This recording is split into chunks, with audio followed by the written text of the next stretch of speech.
quero compartilhar, irmãos, uma palavra com vocês, aqui em Filipenses. Abre a sua Bíblia aí no seu celular. Filipenses, capítulo 1, versículo... Deixa eu ver aqui, versículo 3. Capítulo 1, versículo 3. Filipenses, capítulo 1, versículo 3. Dou graças ao meu Deus por tudo que recordo de vós, fazendo sempre com alegria súplicas por todos vós, todas as minhas orações, em todas as minhas orações, pela vossa cooperação no Evangelho. Desde o primeiro dia até agora, estou plenamente certo de que aquele que começou a boa obra, estou plenamente certo, que aquele que começou boa obra em vós, há de completá-la até o dia de Cristo. Aliás, é justo que eu assim pense de todos vós, porque vos trago no coração, seja nas minhas algemas, seja na defesa e confirmação do Evangelho, pois todos sois participantes da graça comigo. Pois minha testemunha é Deus, da saudade que tenho de vós, na terna misericórdia de Jesus Cristo. E também faço essa oração, que o vosso amor aumente mais e mais em pleno conhecimento e toda percepção, para aprovardes as coisas excelentes e serdes sinceros e inculpáveis para o dia de Cristo, cheios do fruto da justiça, o qual é mediante Jesus Cristo, para a glória e louvor de Deus. Então, irmãos, estava meditando aqui nesse texto da palavra de Deus, a carta do apóstolo Paulo aos Filipenses. E Paulo, ele tinha esta igreja em muita estima, irmãos. Eu costumo dizer que a igreja de Filipos era a menina dos olhos de Paulo. Se você ler toda essa carta aqui, você vai ver o sentimento que Paulo tem por eles. Por isso que Paulo vem dizendo aqui que sente amor ternos, entranháveis. A palavra aqui no original que é entranháveis, sentimentos entranháveis. Terno amor em Cristo Jesus, né? Paulo diz que traz eles no coração. Paulo tinha um relacionamento muito profundo e muito sincero com a igreja de Filipos. E Paulo aqui, ele está saudando e está desejando graça a eles. E ele faz uma afirmação muito forte aqui, no versículo 6. Olha o que Paulo vai dizer. Eu estou plenamente certo, totalmente convicto. Paulo está falando que tem uma convicção muito forte de que aquele que começou boa obra em vós, nos crentes de Filipos, aquele que começou boa obra em vós, vai completá-la até o dia de Cristo. Se você analisar aí na sua Bíblia, você vai ver que o dia de Cristo está com D maiúsculo. É o dia da volta de Cristo. Paulo está dizendo que Deus começou uma boa obra. Que obra é essa? A obra da salvação. Foi Deus que começou a obra da salvação. E essa obra vai ser terminada, completada, né? Como você pega um copo d'água, você vai colocando, até chegar ao dia limite, até o limite que ele vai encher, completou. Então vai aos pouquinhos, ele vai completar. É isso que ele está dizendo. Deus iniciou, começou o processo. E esse processo vai terminar no dia de Cristo. É a afirmação que Paulo está fazendo aqui, Então a gente pode extrair aqui uma afirmação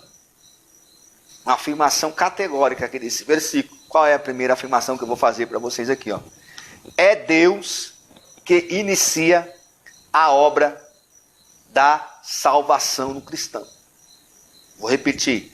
É Deus que inicia a obra da salvação no cristão. Quem toma a iniciativa da salvação, de salvar alguém, é Deus. Veja que o apóstolo diz, aquele que começou a boa obra. Quem foi aquele? Quem é esse sujeito aqui? Aquele. É Deus. A iniciativa de salvar os crentes de Filipos foi de Deus. Foi eles que tomaram a iniciativa. Não, nós vamos a Deus, não. Foi Deus que tomou a iniciativa de salvá-los pela sua graça e sua misericórdia. Vamos provar esse argumento aqui. Primeiro, não sei se vocês já leram o livro de Atos, que o apóstolo Paulo, antes de ir para a Macedônia, Filipe, irmão, era uma cidade da Grécia, era da Macedônia, perto da Grécia lá. Paulo queria ir para a Ásia. Paulo não queria ir para o lado de Filipe, ele queria ir para o outro lado. Como se fosse assim, Paulo queria pregar no Rio Grande do Sul, Deus mandou ele vir para a Bahia. Como foi que Deus fez isso? Deus mandou ele para o lado contrário. Paulo queria ir para o norte, Deus mandou ele para o sul. Paulo queria ir para o oriente, Deus mandou ele para o ocidente, para a Europa. Já em sentido rumo à Europa, Macedônia, Grécia, perto já lá de Roma, aqueles lados lá. Entendeu? Foi Deus. Deus proibiu Paulo de ir. A intenção de Paulo era ir para a Ásia, as regiões da Galácia, provavelmente chegaria na China, na Coreia, aqueles lados de lá. Você vê como que Deus é soberano na salvação? Você vê como que Deus é soberano no Evangelho, na pregação do Evangelho? É Deus que dirige. A iniciativa foi de Deus. Paulo teve uma visão. De noite apareceu um homem para Paulo e exclamando para Paulo: passa a Macedônia, vem para a nossa região e ajuda-nos. Paulo, em obediência, a visão foi. Viajou para Samotrácia, outro lugar que eu esqueci, para Derbe, Samotrácia, e depois chegou em Filipe. Você vê? Então a visão de Paulo mostra, irmãos, que foi Deus que levou Paulo para aquela cidade. Porque se Paulo não vai para Filipos, eles não ouviriam o Evangelho. Não ouviria a pregação do Evangelho e, consequentemente, não seriam salvos. Então, por isso que Paulo, aquele que começou a obra, foi a iniciativa de salvar os crentes de Filipe, foi divina, foi de Deus. Então, na visão de Paulo, Deus ordena que Paulo vá para aquele lado. A intenção de Paulo era outra. Você vê a soberania de Deus na nossa salvação? Então, quando você ouviu o Evangelho, foi por acaso. Quando você ouviu a pregação, que você se converteu, que você entregou sua vida a Cristo, não foi por acaso. Foi projeto de Deus. Foi plano de Deus, de você naquele dia, naquela hora, estar no lugar certo, na hora certa, e ouvir a palavra certa, para que você fosse salvo. E ali deu-se o início do processo da salvação de Deus na sua vida. Amém? Graças a Deus. Você vê Paulo chegando em Filipe, na cidade de Filipe. O nome dessa cidade era Filipe, em homenagem ao Filipe, pai de Alexandre o Grande, que colocou o nome da cidade de Filipos, em homenagem a Filipe. Chegando na cidade, Paulo vai procurar um lugar de oração. Paulo era um homem de oração, e ele vai procurar um lugar para orar. Encontram as mulheres, onde as mulheres ali se reuniam, no lugar de oração. Havia uma mulher ali, vendedora de púrpura. A mulher vendia púrpura. Púrpura é uma tintura, um vermelho mais arroxeado assim. Era muito caro essa tintura naquela época, porque era tirado de um organismo marinho lá do oceano, que ficava no oceano, para fazer essa cor. E Lídia vendia púrpura. Paulo, chegando ali, começou a falar do Evangelho. E a Bíblia diz em Atos, lá diz, capítulo 16, se você ler na sua Bíblia, Atos, não lembro o versículo, que Deus abriu o coração de Lídia para crer em todas aquelas palavras que Paulo dizia. Quem foi que abriu o coração de Lídia, meu irmão? Deus. Foi Deus. Você vê a soberania de Deus na salvação? Quem foi que abriu o teu coração para tu creres na mensagem do Evangelho? Foi Deus. Não foi a tua capacidade de entender. Você estava cego, você estava morto. Você estava debaixo da ira de Deus, mas foi Deus que abriu o teu entendimento. Foi Deus que iluminou a tua mente para compreenderes a riqueza de Jesus Cristo, do mistério de Jesus Cristo. Então foi Deus que abriu o coração de Lídia. Foi Deus. Lídia creu, Lídia aceitou e Lídia insistiu para Paulo: não, fique na minha casa. Estava Paulo e Silas naquele dia. Paulo e Silas, os dois missionários, na segunda viagem missionária de Paulo. Estava lá Paulo e Silas. E ela insistiu: vocês vão ficar comigo, eu vou sustentar, vou ajudar vocês. Foi ali que começou a igreja. Foi ali que iniciou-se a igreja de Filipe, na casa de uma mulher vendedora de púrpura, que Deus abriu o coração daquela mulher, para aquela mulher iniciar uma igreja na sua casa. Ela deu a casa, ela deu sustento para Paulo: vocês vão ficar aqui. Ela tinha condição financeira, porque o ramo dela era bem remunerado, aquele vendedor de púrpura. Vê que Deus age tudo no jeito certo, irmão. Deus não faz nada por acaso. Deus sabe trabalhar. Foi Deus. É ali que começou a igreja. Olha aqui como começou essa igreja. Soberania de Deus. Soberania do Pai. E ali na casa provavelmente a igreja de Filipe era na casa dela. E Paulo todo dia ia para aquela oração e começa a pregar o evangelho. E nessas idas e vindas de Paulo, uma jovem endemoniada olha para Paulo e começa a dizer: aí estão os dois servos do Altíssimo, que pregam o caminho da salvação. Todo dia essa mulher enchia a paciência de Paulo e falava isso. Vê que até os demônios reconhecem o servo de Deus, né? Reconhece o homem de Deus. Teve um dia que Paulo se injuriou, repreendeu o espírito imundo. E esse espírito imundo era um espírito de adivinhação, que dava lucro para os empresários da cidade. Depois daquele dia que Paulo repreendeu, essa mulher não conseguiu adivinhar mais nada. Ficaram bravos com Paulo. Paulo foi parar aonde? Paulo e Silas foi parar onde? Na prisão. Olha a soberania de Deus, irmãos. Olha como Deus é soberano. Os caminhos de Deus são inescrutáveis. Nós não compreendemos o trabalhar de Deus. Olha o que a prisão de Paulo gerou. À meia-noite está lá Paulo e Silas presos, louvando a Deus. Veio um terremoto naquela prisão. As cadeias foram abertas. O carcereiro ficou desesperado. Vão me matar. Fugiram todos os presos. Paulo: não fugiu ninguém, está todo mundo aqui. Acalma. Naquele momento o homem viu que era um milagre. Aquele homem ficou estarrecido. A vida dele foi salva, né? Porque se todo mundo fugisse, ele ia morrer. Ia ser condenado. Creu no Senhor Jesus, foi salvo. Ele e a casa dele, toda a família, foi salvo e foi batizada, a família do carcereiro. E ali começa a igreja de Filipenses.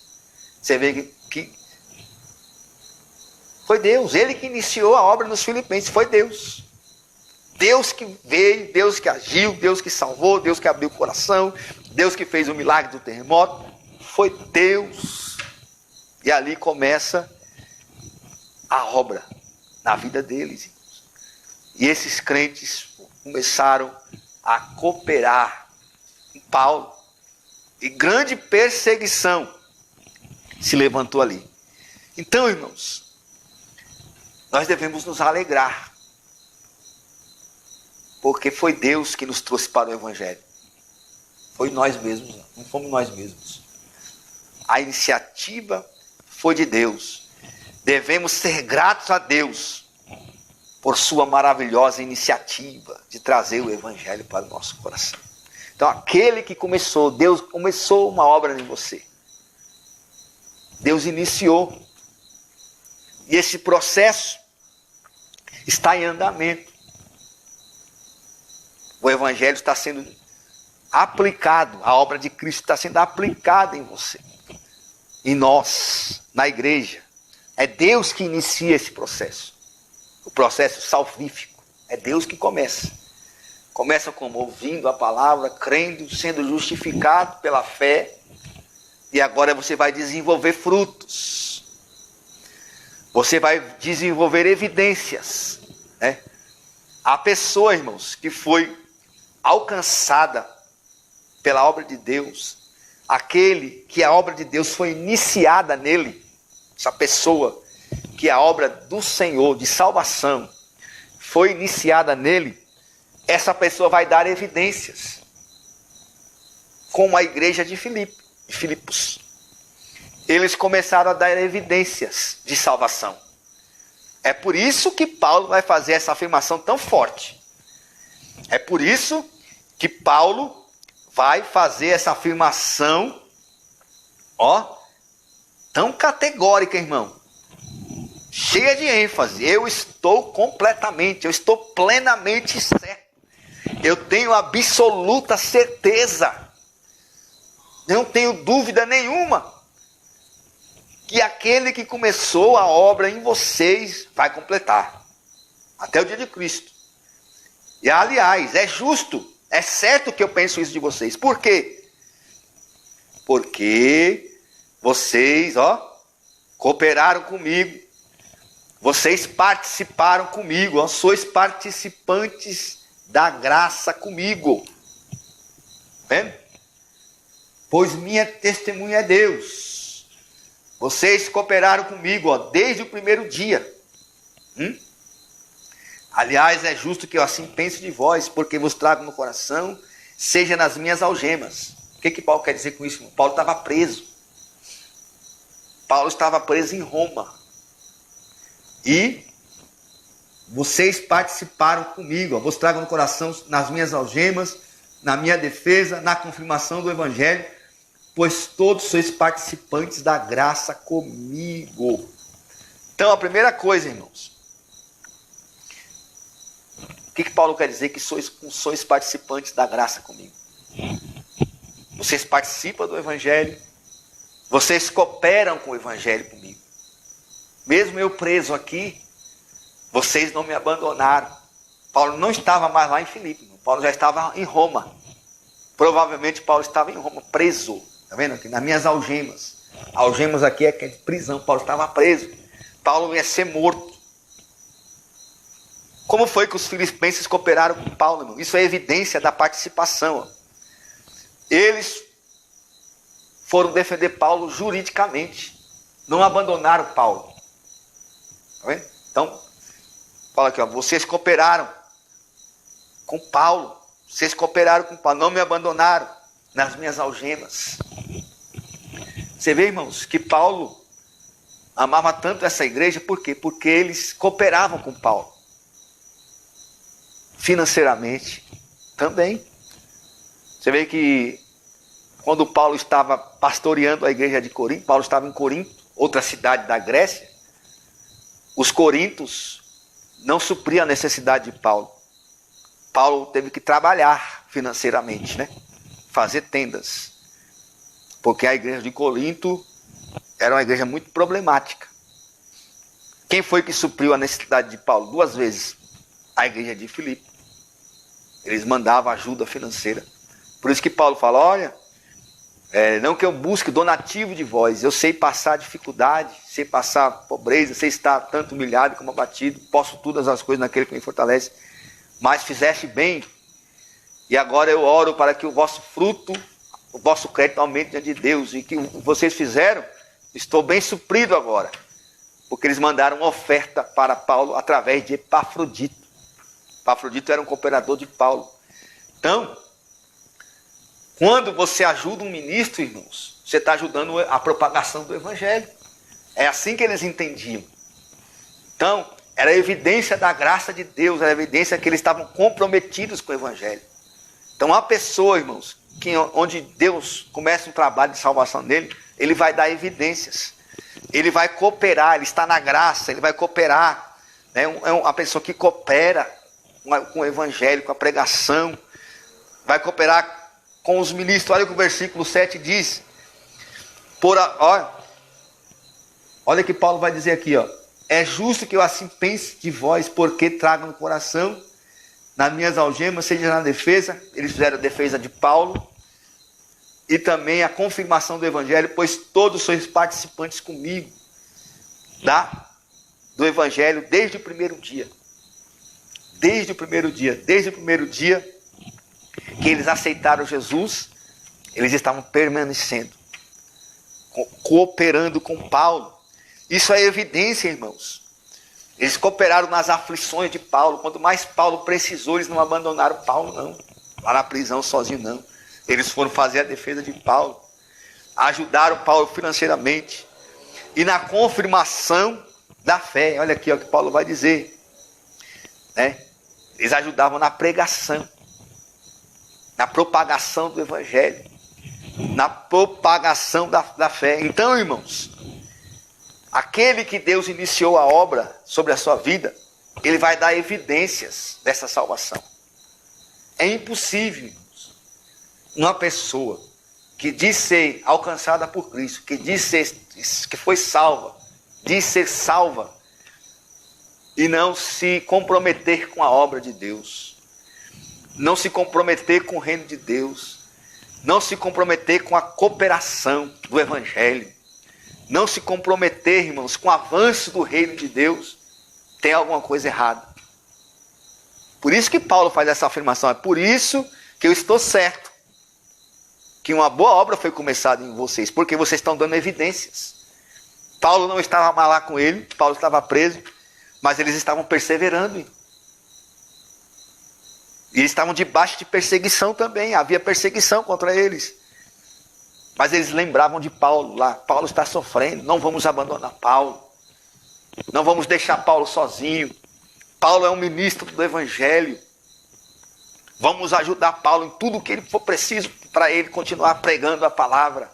Para ele continuar anunciando o Evangelho. E nós também vamos continuar pregando. Vamos defender Paulo. Tá vendo? É isso que dava a convicção de Paulo afirmar isso aí. Realmente, foi iniciada uma boa obra em vocês. Vocês estão dando evidência disso. Irmão, quem é salvo, vai dar evidência de salvo. Quem é salvo, tem compromisso com Deus. Quem é salvo, tem compromisso com o reino de Deus. Quem é salvo, tem compromisso com a pregação do Evangelho. Quem é salvo, irmão, está comprometido. Então, é a segunda afirmação que eu faço.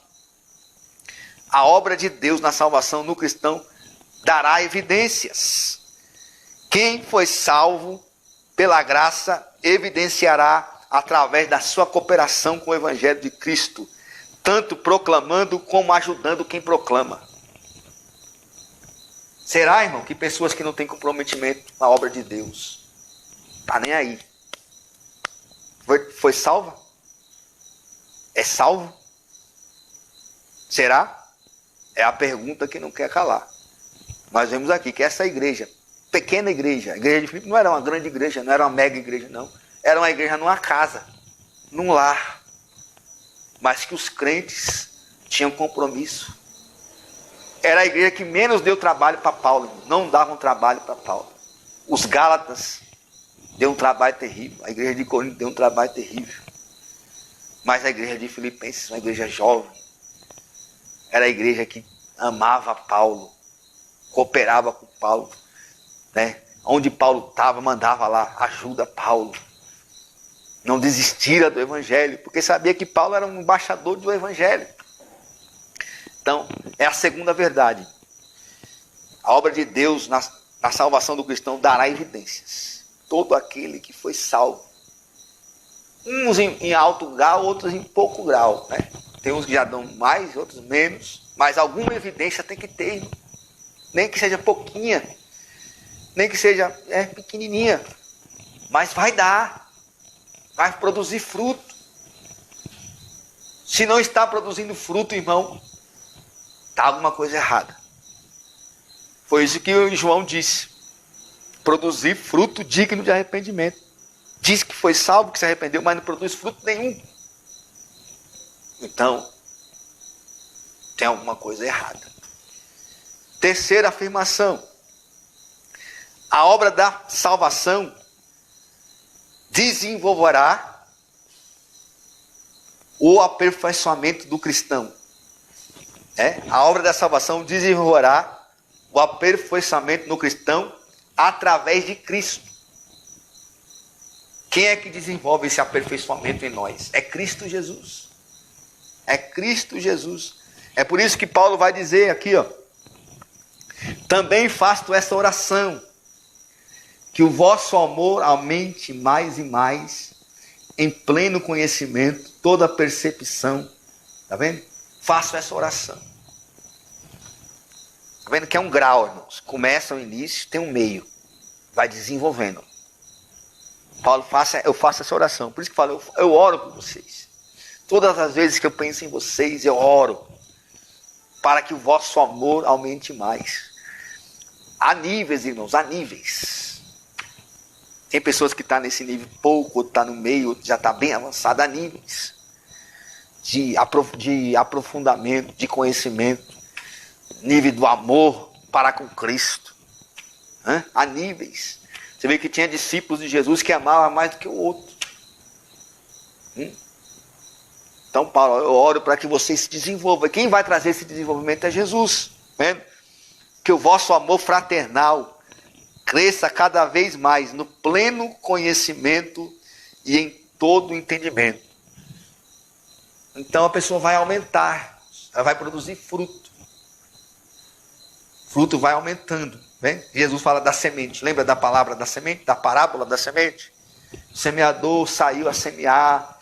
E a semente caiu em bom solo.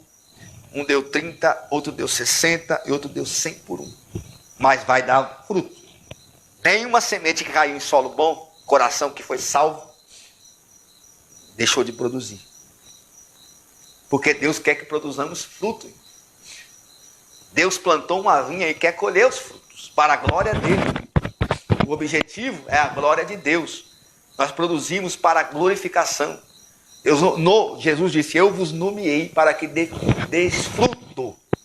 E o vosso fruto permaneça. Qual é o fruto que Deus quer, irmão? Amor.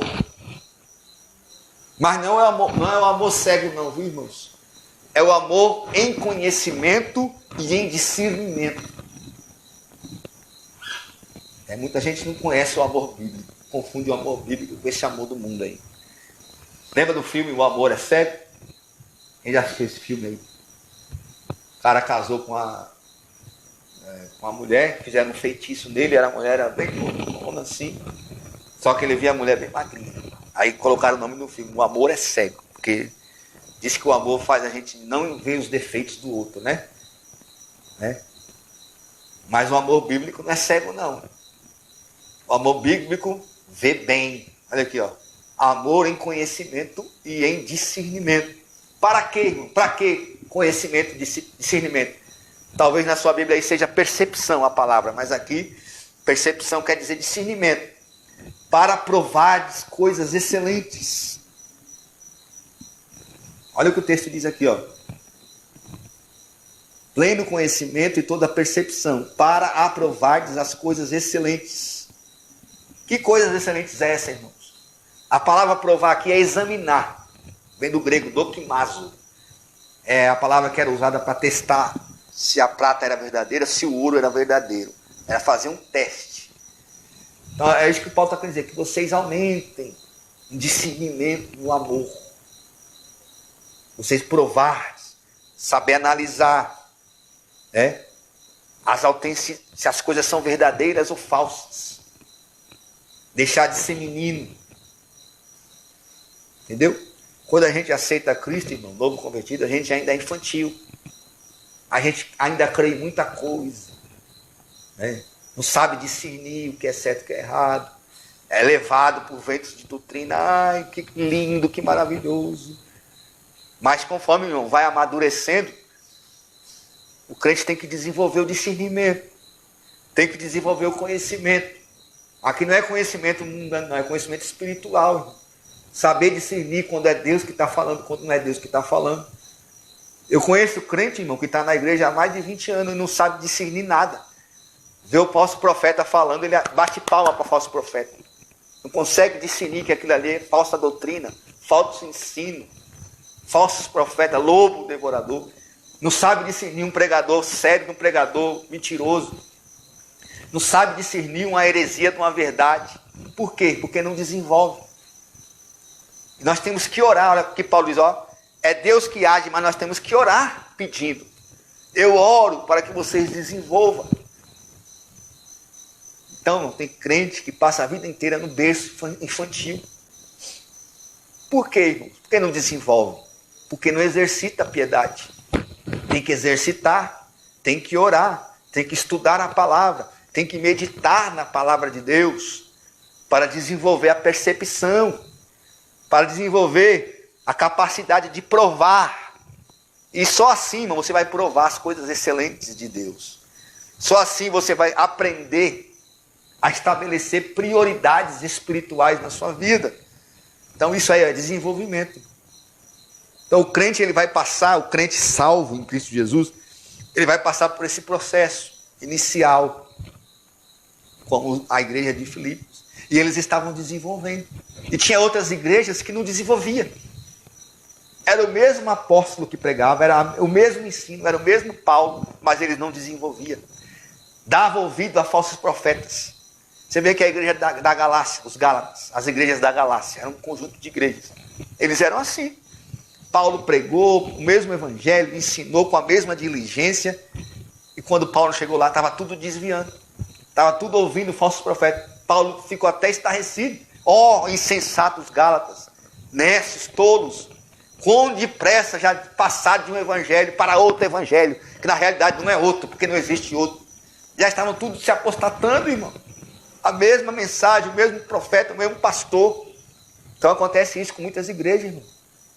O pastor prega, o pastor ensina, infidelidade, o pastor se desgasta na palavra, no estudo da palavra, para trazer a verdade, o povo não ouve. Aí chega um falso profeta, o povo vai tudo atrás. A culpa é do pastor? Não é. Nem sempre a culpa é do pastor. A culpa é da igreja, que não ouve, não dá ouvido, não tem diligência em aplicar as verdades. Só ouve, mas não aplica. Não desenvolve.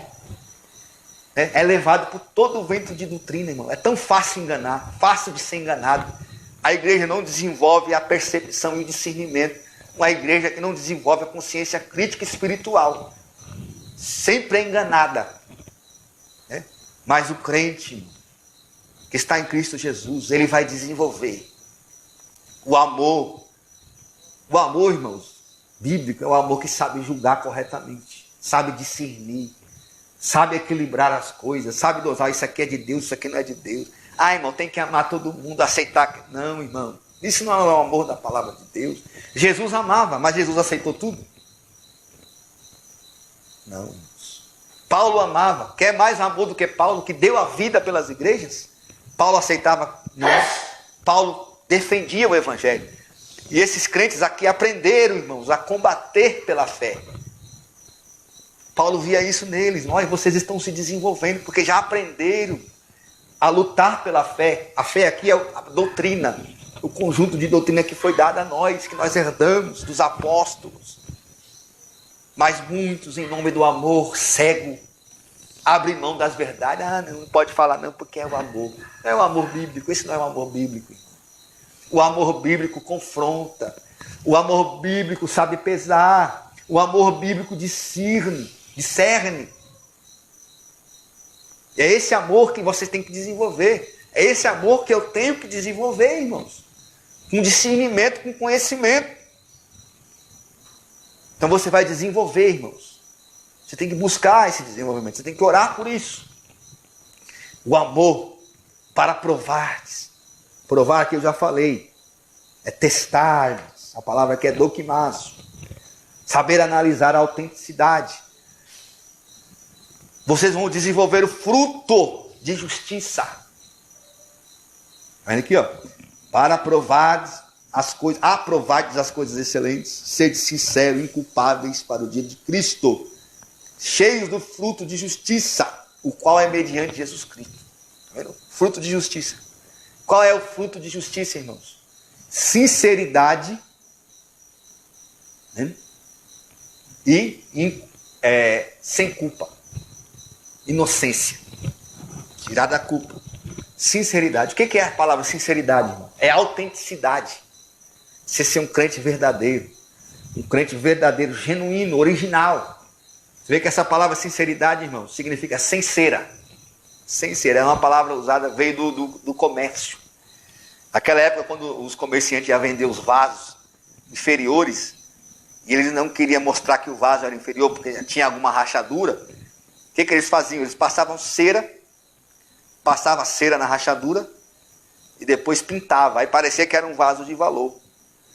Então, quando as pessoas iam comprar aquele vaso, eles colocavam diante da luz do sol para ver se tinha cera. Então ficam, não, esse aqui é autêntico. Não tem cera, é sem cera.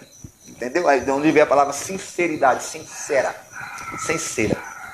Então o crente, o futuro dele é ser um crente autêntico, genuíno, cheio de frutos de justiça, original. Para que seja o quê? A finalidade de tudo? Qual é a finalidade de tudo, irmão? Chegar no dia de Cristo. O dia do juízo. O dia do tribunal de Cristo, onde Cristo vai julgar todas as nossas obras. O crente vai chegar lá sem culpa, inocente, cheio de frutos de justiça, produziu fruto. E no final, estará diante de Deus sem culpa e Deus será glorificado. O final de tudo é a glória de Deus, não é a nossa glória. Tá vendo? Para a glória e louvor de Deus, amém? Não. Cheios de frutos de justiça, o qual é mediante Jesus, o fruto é mediante Jesus, para a glória e louvor de Deus. Está vendo, irmão? Deus te salvou para a glória dele, não é para a sua glória. No final de tudo, irmão, é tudo para a glória de Deus. Por que Deus vai ser glorificado? Porque foi Deus que salvou, foi Deus que iniciou, foi Deus que desenvolveu e foi Deus que completou. E no final de contas, quem vai ser louvado é Deus. Nós não temos mérito nenhum. Na obra do Calvário, Deus fez o plano, Deus enviou Jesus, Deus justificou, Deus santificou, Deus glorificará. E no final, glória a Deus, louvor a Deus, louvado seja o nosso Deus. Esse Deus é lindo, esse Deus é maravilhoso, Ele que salva, é Ele que liberta, é Ele que santifica, é Ele que transforma e é Ele que glorifica. Glória seja dada ao nosso Deus, aleluia. É maravilhoso esse evangelho, irmãos. Eu não sei como tem pessoas que não se maravilham com essa verdade. Não sei como tem pessoas que rejeitam esse evangelho lindo. Esse Deus é lindo, irmãos. Esse Deus é maravilhoso. Esse Deus começou uma boa obra na sua vida, irmãos, e vai desenvolver até o final. Você vai chegar naquele dia inculpável, cheio de fruto. Aqui, Senhor, os meus frutos, frutos de justiça, sinceros, original, sem mentira, sem máscara, sem hipocrisia, porque Cristo produziu fruto em você. E naquele dia você vai ouvir a palavra de Jesus: vinde, vinde benditos de meu Pai, para o reino do vosso Deus, que vos está preparado desde a fundação do mundo, e o nome do Senhor será glorificado. Aleluia. Então, irmãos, é Deus quem inicia a obra, é Deus que desenvolve a obra, e é Deus que completa a obra. Aquele que começou a boa obra em vós vai completá-la até o dia de Cristo. Amém? Então fica confiante. Você já está desenvolvendo fruto, ainda que seja pouquinho, mas está desenvolvendo. Eu vejo pessoas na igreja aí que estão desenvolvendo frutos. Muito irmão aí que está desenvolvendo. Eu fico até, ora a Deus e glorifica a Deus. Vejo muitos irmãos que estão dando fruto de salvação. Então permaneça, irmãos. Permaneça produzindo esses frutos. Ore a Deus para que você desenvolva mais em amor, em percepção, em conhecimento. Busque mais desenvolver na presença de Deus, e Deus vai fazer isso. Você vai chegar naquele dia lá do jeito que Deus quer. Amém?